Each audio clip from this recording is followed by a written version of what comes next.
Well, good afternoon, good evening, or good morning, depending on where you are in the world, and welcome to today's DevOps.com webinar. I'm Charlene O'Hanlon, moderator for the event, and I welcome you.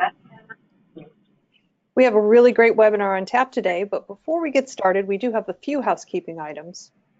First of all, today's event is being recorded, so if you miss any or all of the event, just know you'll be able to access the event on demand.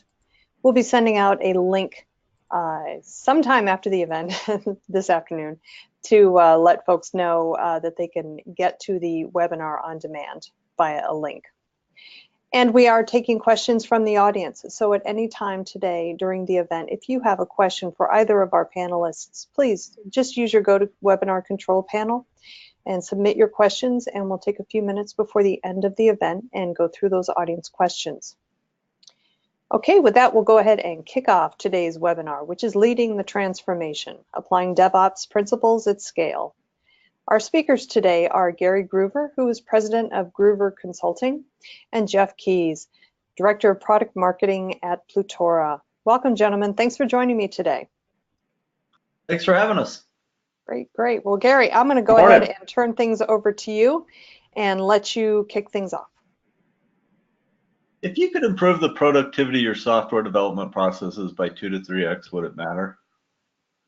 What if you could start saying yes to all those business requests you've created elaborate processes for saying no to? Would that make a difference? What if you decided all this was too hard, all this was too difficult, but your competitors went all in and figured out how to transform their software development processes and delivery processes and got those types of improvements? Can you see how it would impact on yourself, your organization, and your coworkers? 2 to 3x seems like a pretty broad goal, but I always start off every presentation I give with DevOps with that introduction, because I think it represents both the opportunities associated with embracing these new ways of working and the risk associated with ignoring these trends in the industry. And at HP, we were easily able to deliver a 2 to 3x improvement in productivity. We got to the point where firmware had always been the bottleneck. We reduced our cost dramatically. We reduced the number of products under development by 140%. And more importantly, we increased the capacity that we use for innovation from 5% of our capacity to 40%. These were such dramatic breakthroughs that for me, I've gone on this quest of documenting this in my first book and continuing to write more books to try to help other people in the world figure out how to see these types of benefits, because they were such a breakthrough for me and our organization and our business. And as I've worked with more and more of different organizations, I realized that, you know, other people are doing development closer to what we were doing before the transformation than after. And as I work with them, they're seeing these types of results too. And the original book was a practical approach to large-scale agile development, because DevOps really wasn't even out there as a term. But when we went back and looked at the types of things that we did that drove the improvements, it really were the types of things that fit in around DevOps and that type of framework. And I think the place I really struggle is a lot of people have a challenge getting what DevOps is, what does it mean, how does it fit type of thing. And I always go back to Gene Kim's definitions. It's not about this specific process or this specific thing or this step, but it's all the cultural, it's all the technologies, it's all the processes changes that enable you to release code on a more frequent basis while improving or enabling all aspects of quality. And that's a pretty easy statement. And the challenge is you'd be doing that today if it was straightforward and easy, but what happens in most organizations I work with is there's a lot of waste and inefficiencies that are going on in their organization.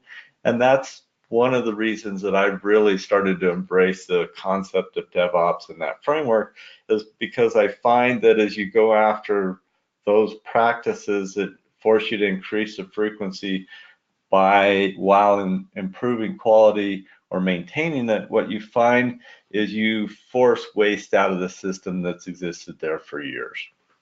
And you can't do that quite like a Six Sigma manufacturing thing is, because in manufacturing, you're doing a lot of different things and there's a lot of different types of work. And I start by thinking about the types of work and the waste that can associate with it. And the first type of work that you tend to think about is the new work, the new application, the new change that you're going to make, the new code, the new feature. And for that, you can't do like manufacturing, which is change the process and run your process over again and see if it got better, because you're changing both the product and the process at the same time. And for improving productivity for that type of development, the key thing to do is make sure that developers aren't wasting time working on code that won't work with other developers. They're not wasting time working on code that won't work in a production-like environment. And they're not wasting time working on code that does not meet the needs of the business. So to improve the productivity in there and take the waste out, what we're really going to try to do is reduce that feedback time. So we're trying to improve the quality and frequency of feedback that we give to the developers so they don't waste time and energy there. The second type of work that goes on in these large organizations is they spend a lot of time debugging and triaging these large, complex enterprise environments. And in fact, a lot of the organizations I work with spend more time and effort doing the debug and triage of their enterprise test environments than they do actually writing the code. And the third type of work that happens in these large organizations is repetitive work. And this can be more like manufacturing. And this is the build, the deploy, the test, those types of things. And what we do with DevOps is we look to automate those over time. And automation gets you a couple of advantages. One is if it's automated, you can afford to run it more frequently, which means that you can go to smaller batch sizes, which enables better triage. And the second advantage it gives you is when you've automated it, you get repetitive, and so you get the same answer every time. So you're not debugging and triaging different pieces. So the first step that you've really got to get to when you go down this process is getting developers to commit the code to Trunk. And when I first went down this journey at HP, we used to have branches for product A and product B for the spring 04 release, and then the spring fall 04 release. And you had different things, and there was a lot of branching going on in the organization. And I knew it was too inefficient and waste because it's duplicate work whenever you have a branch. And so we spent a lot of time getting people committed to working on Trunk. And I had this really hard challenge with, Troy, who was a lead of QA and kind of the release process that's there. And he couldn't figure out how to branch, and he kept wanting to talk about branching and this branch and that approach. And I finally said, Troy, we're not going to branch. And so we went on and we started everybody developing, had all the automated tests, and had everybody working on Trunk. And it was something he couldn't imagine working. And then at the very end of the release, I said, okay, we're going to do a release branch for like the last 4 weeks or 3 weeks to really get this out the door and get it stable. And he finally came back to me and said, but we can't branch. We've got too many efficiencies here.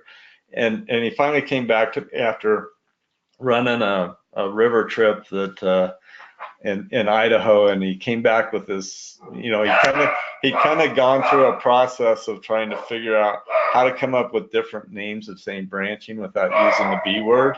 And so he finally came back and said, Gary, we can't have any branching. And he came back with his hands and he said, we don't need no stinking B branch. So culturally, one of the biggest, hardest challenges is getting a development organization to go from using all the branches that they have to working on Trunk and trying to figure out how to make that work. So as leaders in the organizations, we really need to help them figure out how to work through this process. The next thing that we're trying to do with the triage process is frequently people have a lot of people that have been developing code, they've been working on it for a long period of time, they're bringing it together rather infrequently, and somebody on the release team, somebody on the QA team has to go through and say, who amongst all these people in the last month brought in the offending code? And their job is to really kind of narrow this down and get it down to the last person who's finally had the offending code and get it down to that. And then it really gets down to, who brought in that offending code 6 weeks ago, and are you sure it wasn't somebody else? And at this point, sorry about that. you know, are you sure it was me? Are you sure it wasn't Bob? Are you sure it wasn't somebody else? So you're going through this process of trying to learn who the problem with the code is, and you're working through that. And if you can get that to much smaller batch sizes and get it to where it was one of these 3 people in the last, you know, hour that did it, then those people can do a much better job of triaging it and figuring it out and working through that. And if you've got small teams, this is kind of continuous integration, and you're able to work through that and figure out how to make that come together. But when you go to larger, more complex systems where you've got a lot of different legacy waterfall things coming together with Agile components, and you're trying to figure out that up into larger, more complex organization, you can do CI with each of the sub pieces, but at some point you need to pull this together and you need to understand how all those different artifacts work together. And frequently when you have legacy IT systems, what I tend to use is you'll build up and you'll make sure each component's working well. In a lot of cases, you need to use service virtualization to enable CI to work with the larger system, but it also enable you to have interactions with your legacy IT systems, because a lot of times those legacy IT systems won't be as stable and up and going for your ability to do that.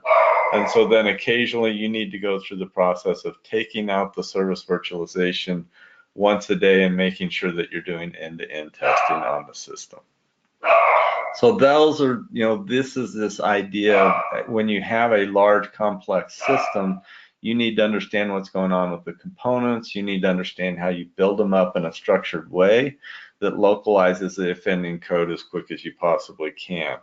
And then once you understand these components and how they come together, what you really need to do is start designing and developing your deployment pipeline. And in this case, this is where you take each component, may have a CI process with it that has a gate that makes sure that it passes these quality checks. And then once you have a gate for your component, and ideally you want to gate this before it goes into trunk, then you'll go into the process of bringing this code together into a larger system and putting it together and being able to release it and get it out to the organization. And you start with gating into the SCM, and then you can gate applications into the overall system. But you need to have a good understanding of this deployment pipeline. You need to be able to look across the metrics across all of it, and you need to see how this builds up into your final release and goes through that process. And one of the first steps that I tend to do with this is, you know, gating really comes down to making sure that you are stopping all your development work, you're pulling the and-on cord if you're going to use a manufacturing analysis, and everybody works on fixing the quality and addressing the issues before you go on. And what I typically find is that until people start gating code with their automated testing, they really don't know how well it's going. And as I go into organizations, we typically start with being able to build more frequently, deploy more frequently, and then when we start gating with automated testing is when the rubber meets the road. And at HP, we came up with rules like you know, it was a lab felony to commit and run. You couldn't commit code and go home until all these tests were passing. And then once all these tests were passing, then you could go home and you could be on the way to leave. We also had a thing that was called it was a misdemeanor to pile on, which means if the build was red, then you go through this. And I spent a lot of my time and a lot of my energy on the cultural management, helping people to figure out how to make sure that they're keeping the builds green and doing all this sort of stuff. And we had a period of time when we had the builds red for about a week. I had a large organization pushing on me to get stuff done. And I went to the build team and said, what's going on? We need to get these features through. We need to keep the program going. What's going on with all the red builds? And they really came down to and said, you know, our challenge is some intermittent code or an intermittent test made it into the system. And because of that, we added a bunch more tests to make it more stable. And I said, well, you know, it's not getting more stable because no code's getting in, but I get it, it's not getting less stable. What we need is a process to keep the good code, let the good code in and keep the bad code out, to which they came back and said, duh, easy for you to say, hard for us to do. And then they came back with something they called auto revert, which is until the test passes, the code didn't make it to trunk. That's out of the box with Git now. It's called gated commits. And until I see organizations really starting to gate their code with automated tests, they're not really starting to make that transition. So you need to work down that process. This is a big part of the cultural change and getting it in there. And then once you can gate it into the SCM, then you start gating the application. So you have, you know, you can see a code breakage here, that didn't make it in. So then when you get to the application gating, which is down here, what you really need somebody doing on the application gating is if they've gotten a red bill back here, they need to let you know that it's been fixed and it's ready to bring in again and continue to move forward. So somebody needs to be accountable and responsible for making sure that that's working.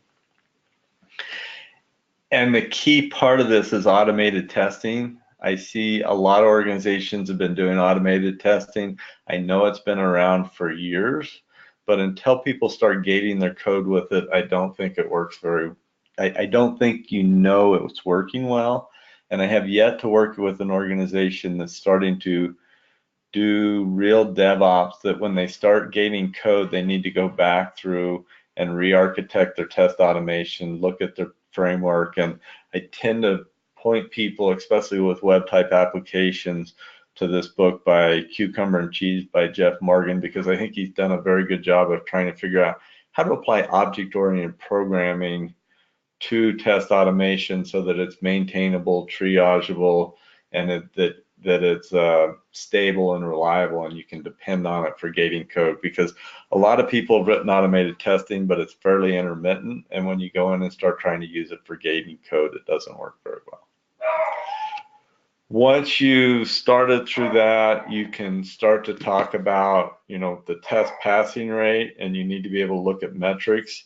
You can't, when you have thousands of automated tests, you can't come in and debug them and triage them every day like you do failures.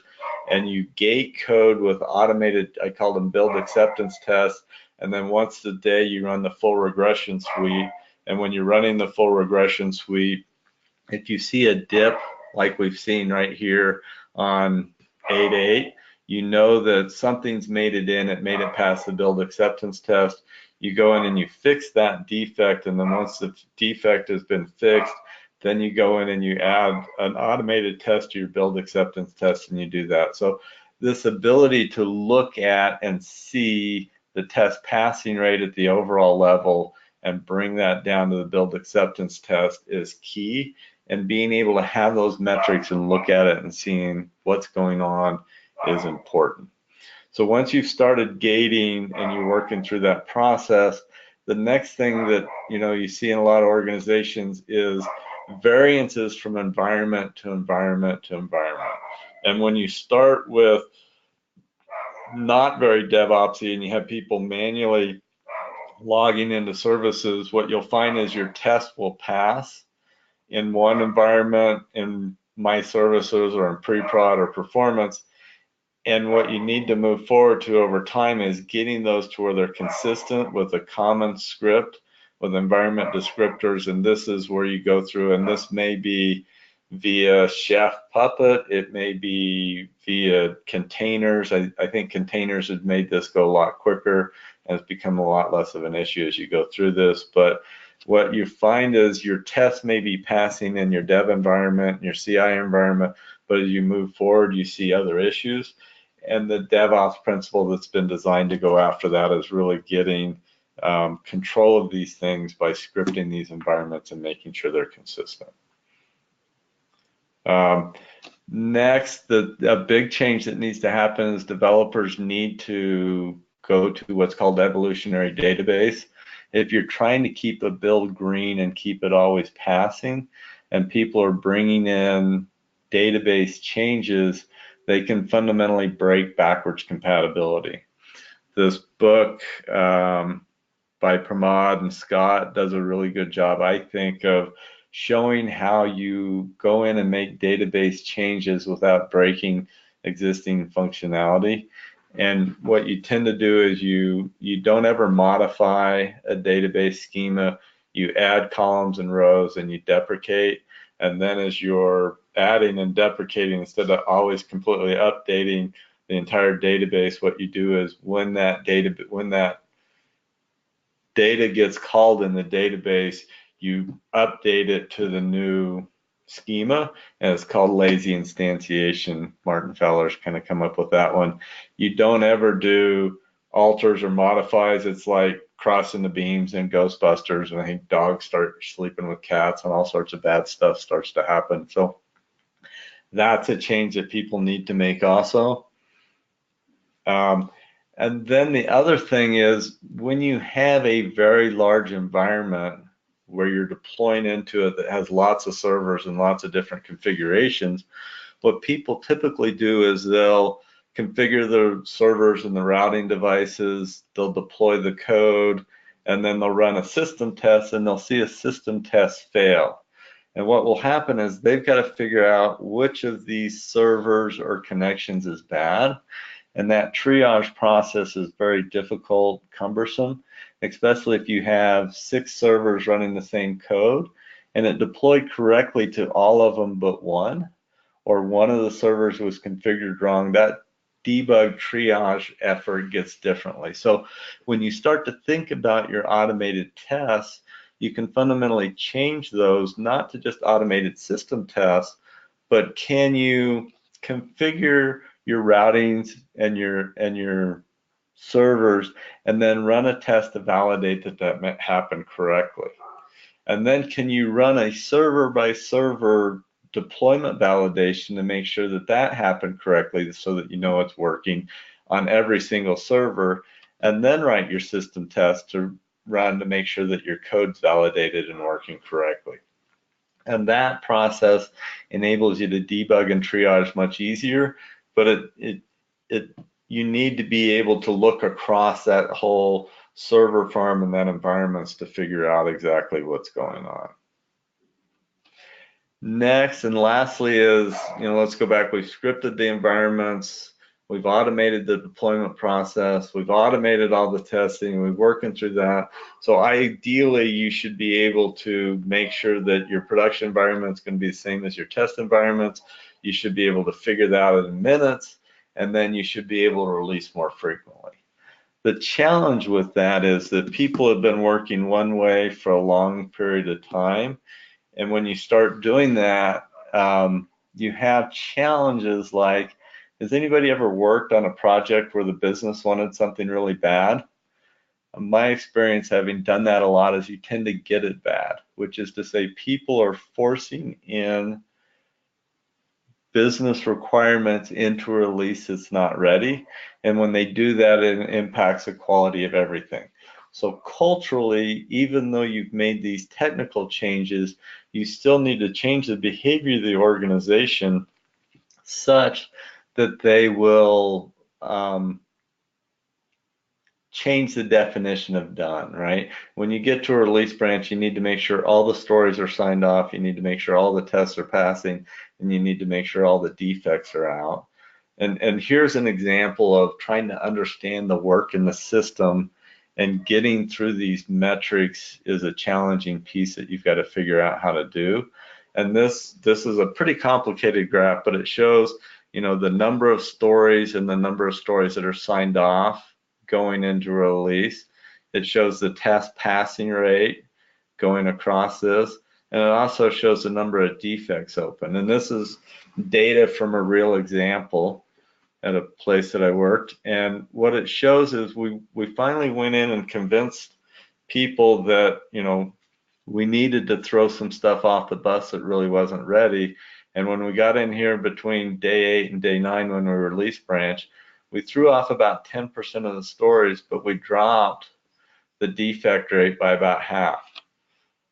What happens when you continue to keep business objectives into a release that's not ready is what you do is you hold the whole rest of the release hostage, and you can't get that code out, and you can't get it to others to use and take advantage of.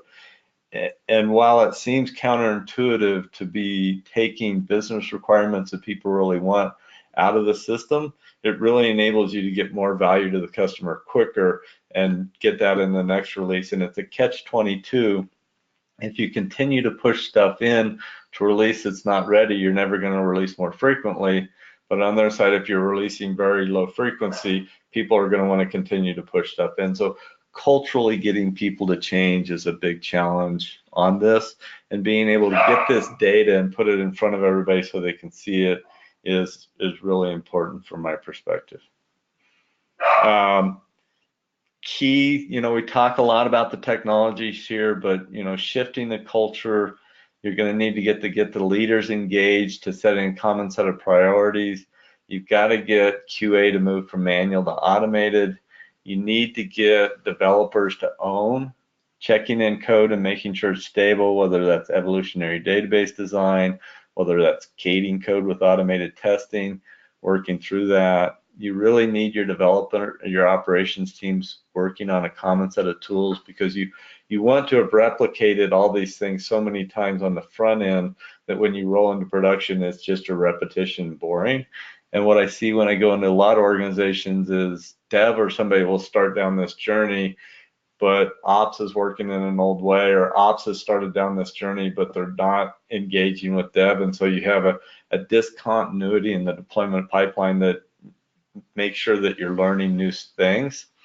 And then, as we just talked about on the last slide, you need to get the entire organization to agree on the new definition of done and work through that process.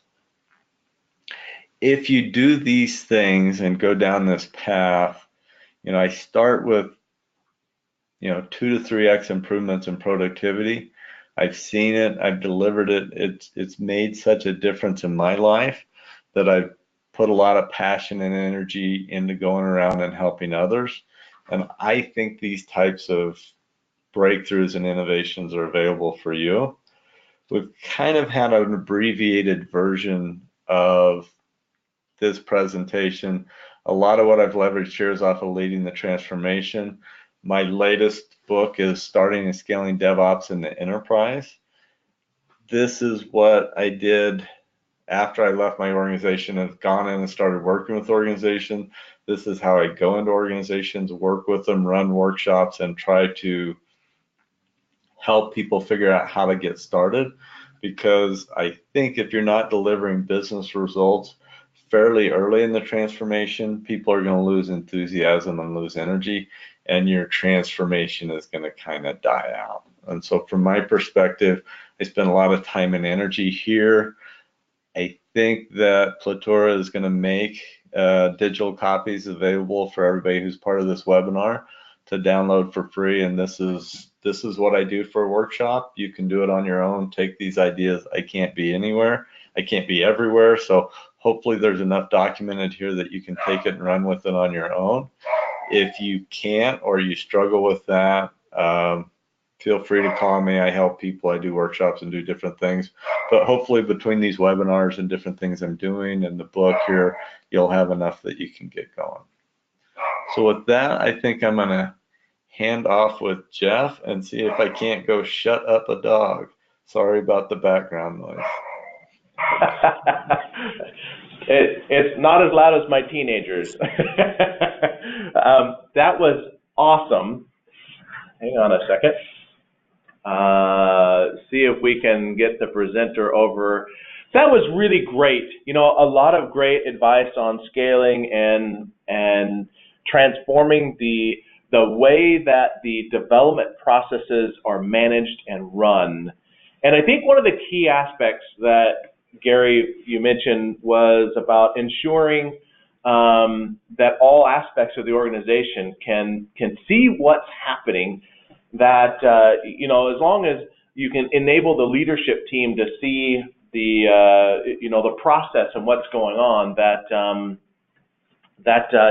you'll be more successful. So let me just dive straight in, and this is the end game. So this is a screenshot from Plutora of what's possible. This is an actual screenshot from a product showing what a management layer could see as they visualize and view into the process of application delivery. There's possibilities of showing to any layer of the organization, even to the CIO or to application delivery management,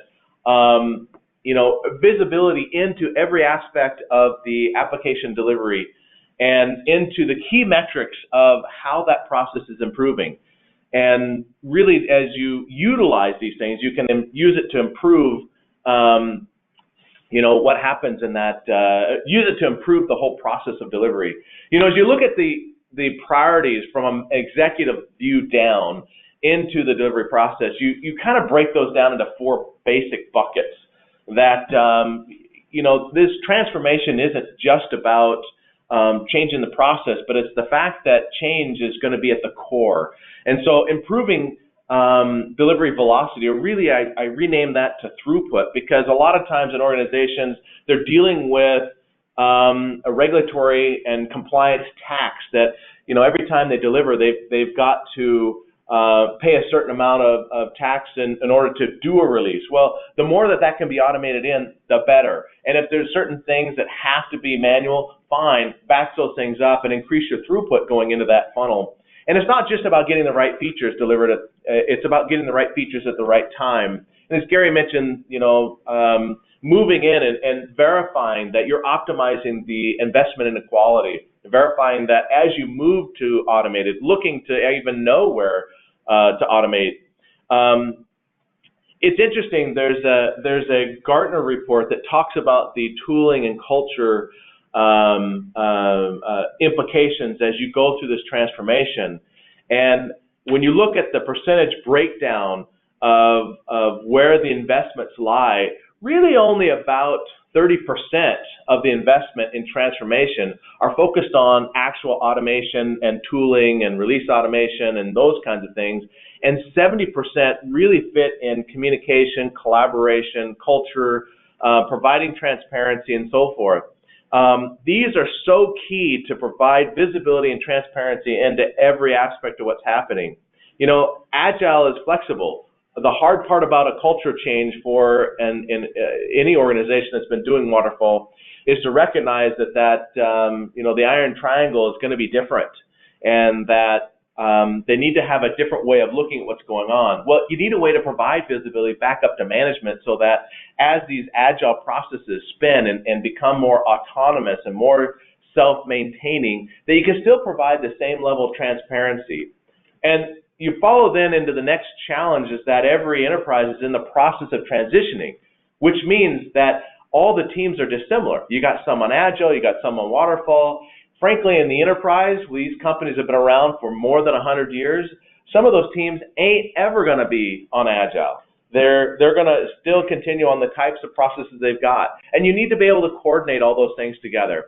Well, frankly, you can't manage what you don't measure. Or put another way, you can't continuously improve what you don't measure.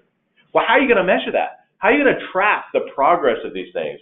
If you think of this from a lean manufacturing perspective of mapping a value stream and looking at value added time versus what the elapsed time is, that works really great and easy when you're dealing with a waterfall kind of model where I got a planning and dev and so forth, but that's not really the DevOps and Agile kind of world that we want to move to. There's value to be gained here for sure. But where do you actually go when you're talking about a deployment pipeline? How do you actually aggregate this kinds of stuff together to come up with the information, to look and zero in on the areas where you need to improve, where you need to automate, where you need to reduce lead time or elapsed time, where you can ferret out those from a theory of constraints point of view, where's your constraints? Well, that's where Plutora comes in. What Plutora is a management platform over continuous delivery, regardless of the development methodology that's utilized. In this platform, we integrate with the entirety of the dev tool chain and the test tool chain and the operation tool chain and the planning tool chain and bring all of this data up into a common data model. That gives us a key view on what's happening. It gives us the ability to provide insights and analytics.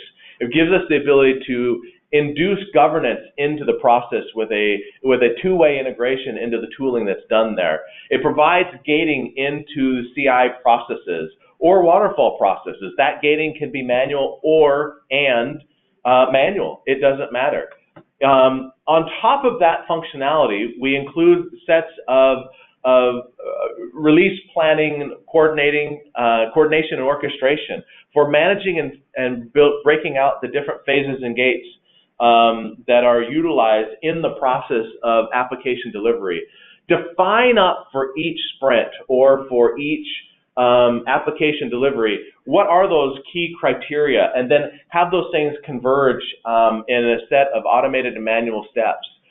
Integrate those into the set of systems and the set of applications that are going to be utilized, and those coordinate and ripple back down into the tooling.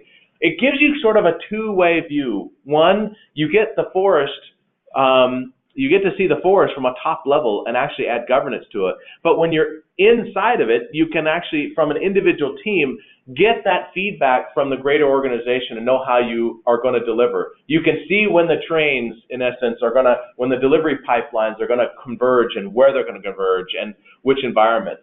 Well, there's a lot of coordination required of the different test environments so that you can optimize the spend and the utilization of those environments. In fact, you can manage them in a lot better. You can do away with dealing with spreadsheets for environment requests or for even changes, even if you're including third parties or other vendors that end up managing those things. Assuming that your test environments aren't 100% cloud today. Again, you're in this world of hybrid, moving forward into more cloud and automated. Well, here's a way that you can utilize something to make that more simple. Manage the communication around the provisioning and request.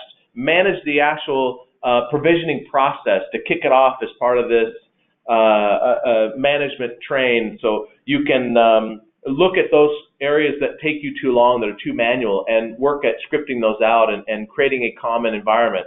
As you build up from infrastructure to configuration and code deployments and into test data, as well as into tearing down and building up your monitoring and test harnesses that need to be there as you get, and then validate those environments, as Gary talked about, before you hand it off to a test team or to a longer set of running integration set of tests. Just makes your life easier. Our deployment coordination orchestration helps in the actual go live weekends, if you will, or in many cases it's a go live week. One of our customers actually deals with 8 different implementations of electronic medical record systems, and those systems are each customized, so they're regional. And whenever they do a major deployment, which they do quite frequently, they have to coordinate these different third parties as well as their internal delivery. And that orchestration is a series of not just internal deployments, but it's these third-party vendors that also have to coordinate their deployments and their customization at the same time, validating what's going in, having rollback plans, and coordinated validation points and milestones, all along the way of having a management set of improvement management being at the core, that at any step of this, that things can get logged, that will push back into functional and non-functional requirements, that will flow back into development for new features, or to test, to automate pieces of it, or into deployment so that those can be automated, or provisioning so that all of these steps can be put together, and ultimately bring together from idea to cache, if you will. One of the coolest parts of this is the tool integrations that we've done, that we've got a really rich set of ability to do rich logic. Just because you're using Jira doesn't mean that you've got each team utilizing Jira in the same way between custom fields or even how the data is coming in. And what can be done is to abstract that, provide logic to normalize it across all the teams, regardless of the methodology that they're using. And once in that common data model, you can now do some really interesting things. A new feature we're adding is this ability to do analytics. So we've done an integration and included in the product an integration with the market leader Tableau for analytics. And it gives you some really cool capabilities on top of what is reporting. Analytics is beyond reporting. It gives you some enhancements of what you don't get out of just standard reporting. Most specifically, it's completely interactive. You can slice and dice this thing any way you want. If you haven't done a lot of analytics, highly recommend digging in. But we take all of the metrics and things that we integrate with, and again, our integrations are extensible, so you can pull in a wide variety of things and cross-coordinate them with the data models and the data marts that we have existing. And you can do some time-based analysis, looking at to see what delivery pipelines do over time. The filtering is very wide and broad in its capabilities.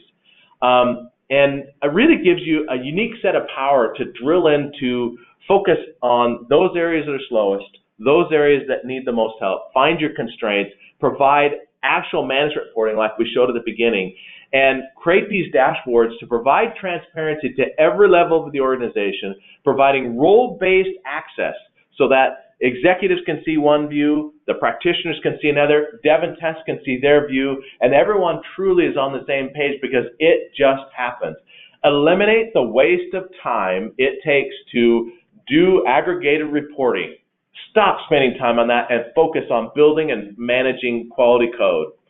So what kind of stuff does that look like? I know Gary showed, a burn down, and a release readiness. Well, here it is in Plutora. This is an actual screenshot. This is possible all day. Go drill into whatever aggregate of projects and so forth that you see that are necessary and put together the data in ways that are interesting to you. We think this is rather interesting to most any folks. Gathering together the user stories with the build history, with the defects, with the readiness for release, to know before you go push that button, before you put, in essence, your career on the line to deliver something, that you've got a pretty high degree of confidence that you're going to deliver successfully.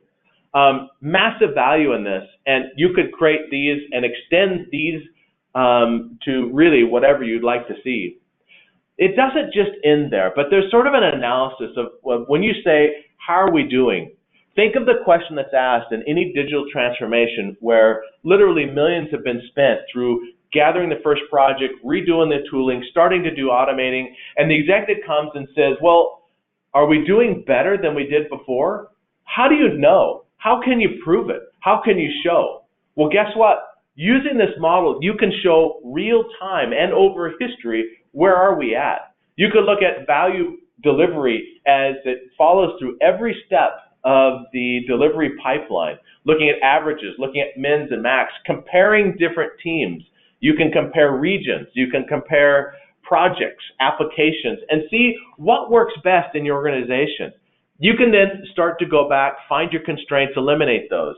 You can find those areas that are most ripe for attention, meaning they're buggy, bugs released into production, or take too long, or repetitive and manual, and find ways that you can ferret that out and automate that and improve the delivery quality. You can look at durations of projects and decide which durations are actually working best, what's optimal for new projects. You can use this analysis from a planning point of view to start to predict what will work best in the future as we plan these teams. What should the teams look like? Well, how are they working? You know definitively what has worked well because you'll have a historical analysis of what's there.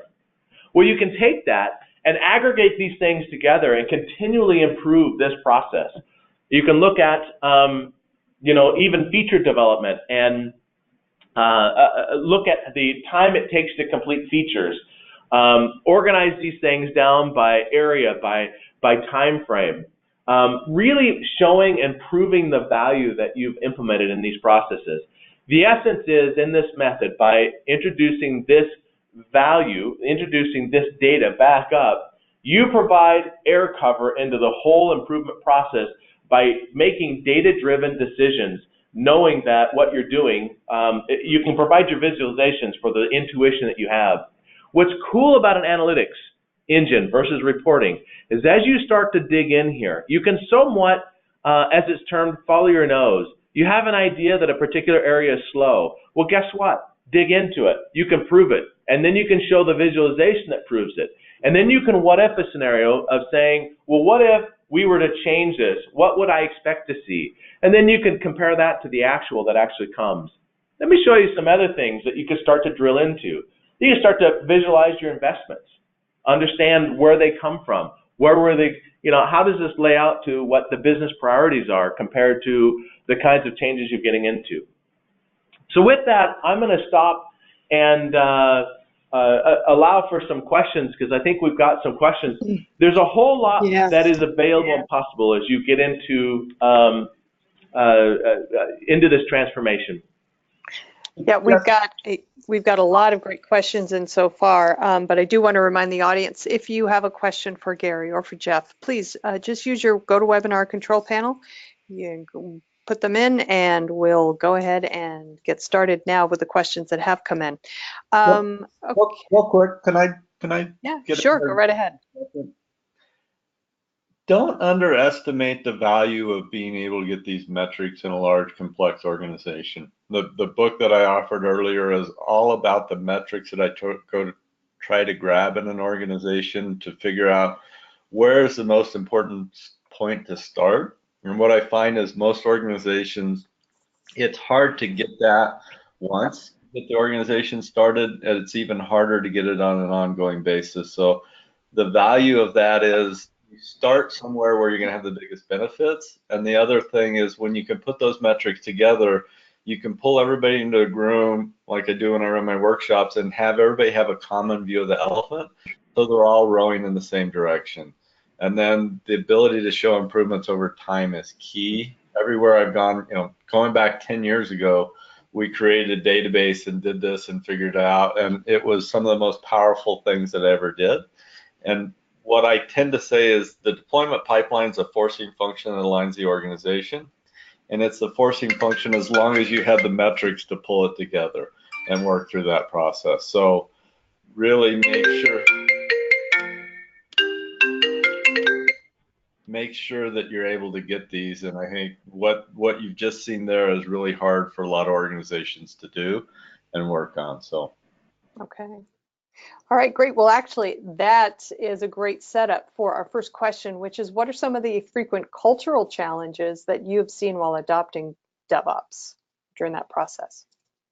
If you go back to the Plutora webinar that we did in January, and we talk about the elephant, a lot of that is just getting everybody on the same page and getting everybody rowing in the same direction, and being able to really have everybody have that common view of the elephant. And that people have their different view of it, but if you can step back and do an end-to-end system view, which is especially hard in these really complex environments if you don't have the types of ability to drill down and look at metrics the way Jeff was talking about. So I think that's typically where I start, is just getting everybody started and rowing in the same direction. And then the other part is getting organizations to shave off some percent of their capacity to sharpen the saw versus spending all of it just cutting with the saw.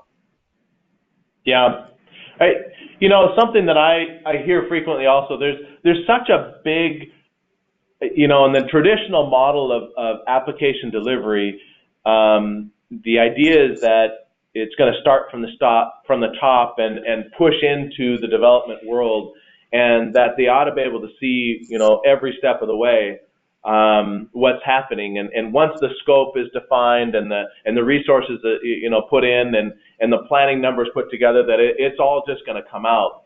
Well, DevOps and Agile kind of put that on its head, because that's a whole lot of stuff that's done up front. And the challenge that lies is that inevitably some of the planning is wrong, some of the estimates are wrong, and all the time that took slowed things down, and then things are now pushing out further. In this kind of world, a lot of that just goes the wayside of saying, look, push that effort down into the individual product teams so that they can deliver in the method that makes sense for them, so that they can be more autonomous. They can be close to the features and so forth that they're going to work on just for that little bit of unit of work. The challenge in pushing that down, of course, is that management layer and the executive layer loses sight of what's actually happening. And so then they come back feeling a little more out of control, as well as wanting to find a way to, get their arms around it so that the development process doesn't feel like some, black box inmates running the asylum kind of feel. And so providing these metrics on an ongoing basis is super critical in this transformation. It's more than just a gather it once. Now, what they'll end up doing is pushing on those metrics so that, hey, we have to show that we've been making progress for the money that we've been, spending on this area. And that metrics gathering becomes a job. And so much of, one of the practitioners we work with very deeply, for example, are release managers. And release managers in the world before Plutora spent the majority of their time just gathering metrics, pounding down the doors of every development team and deployment teams and trying to coordinate and aggregate these things. And in the world of just like you can automate all these other processes, why not automate the metrics gathering so that you don't have to deal with that and get back to just delivering value to the customer, which is the code and the product. The other thing I would say is, when I was leading the transformation at HP, I had metrics like this with 800 developers around the world that I could go in and review. My first 45 minutes every morning was going through and reviewing them. And then my goal became that of an investigative reporter, trying to figure out what's blocking the organization, where the problems were. And I would use the metrics to tell me where the issues were. And then I'd go spend the time talking to people to understand what was going on. And without the metrics, yeah, it's a black box and you don't know where you're going. So if you can automate that and review that and being able to come in every morning and figure out what's going on, that's a huge breakthrough. All right, great. Yep. Our next question, how do you capture deployment metrics and test feedback to ensure your code moving to production has been tested and meets all quality gates? Well, Gary, you want to take a whack and I'll start? I think you just laid out the tool for that. So, I start with gating and then I start with metrics and drill up and drill down. But that's right in your wheelhouse. Yeah. So, that's exactly what Plutora does. Is the deployment planning and orchestration is part of the functionality that Plutora offers. As you integrate this into your CI pipelines and legacy pipelines, the essence is that you can track the entirety of the metrics of how long did processes take. You can audit through them from a compliance standpoint. The improvements is you can look at where things didn't go so well and add more functional, non-functional requirements into the process to improve it. You can look at, Gary, you nailed it right on the head. You want to be able to sort of follow your nose through this process, looking for the areas where things aren't working. You need an analytics tool where you have a load of data, but you don't really know exactly what data you're looking for. You just kind of sense there's a problem, or you start looking at a problem. Getting to the root cause of that problem, that's the key. Why did this happen? And the way to get to the root cause is you've got to have enough data there where you can investigate and then do better. This is why we're having this webinar, is because it's not that hard of a problem to solve. You just got to start doing it and pulling the data in and automating the parts that need to be automated and integrating in the management processes in with the development processes. All right, great. Next question, how do you describe the past 5 years from a DevOps perspective, considering that most of the company struggle with delivery and meeting customers' requirements and expectations? And where do you see the progression of adoption? I think it started with organizations, either small organizations that had small teams, or large organizations that had architectures that were decoupled that enabled small teams to work independently. And they started talking about things that we never thought were possible before. And over time, larger, more tightly coupled organizations have started down this journey, and they're trying things, they're trying bits, they're trying parts of it, they're trying pieces.